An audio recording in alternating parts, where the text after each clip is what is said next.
Казанда соңгы елларда гына да күп балалы гаиләләр саны 14 меңнән артып киткән. Моны белгечләр республикада күп балалы гаиләләр өчен каралган махсус программалар булу белән аңлата.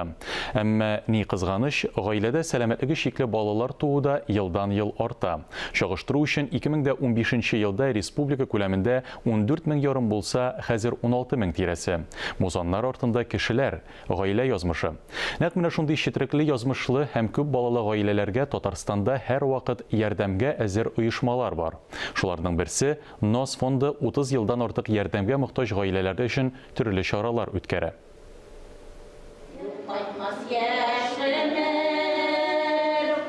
Бу юлы НОС фонды кунаклары Теләче һәм Кайбыш районы әниләре. 700 кешеләр шундый бөтен туганнар кебек инде.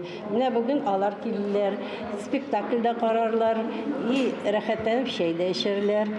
Кәрим Тинчурин театры белән берлектә күп балалы һәм мөмкинлекләре чикле балалар тәрбияләүчеләргә күчтәнәчле бәйрәм оештырылган. Сез беләсез, мин балаларым, мин ике бала берсез укый алмый, яза алмый, ни эшләтәсең? Һәрбер нәрсәнең үз кешенең үз тормышы. Үзара аралашып, киңәш табыш итеп алган әниләргә бушлай спектакль карау мөмкинлегеннән тыш бәйрәм бүләкләре дә тапшырылды. Әлеге изге гамәлне Нурания ханым хәләл җефете Әсхәт белән башкара.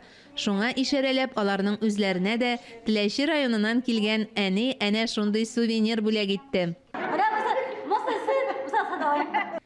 Безнең язмышларга битараф булмаган яхшы кешеләр бар ул дип оештыручыларга чиксез рәхмәтләрен җиткерде очрашуга килгән әниләр.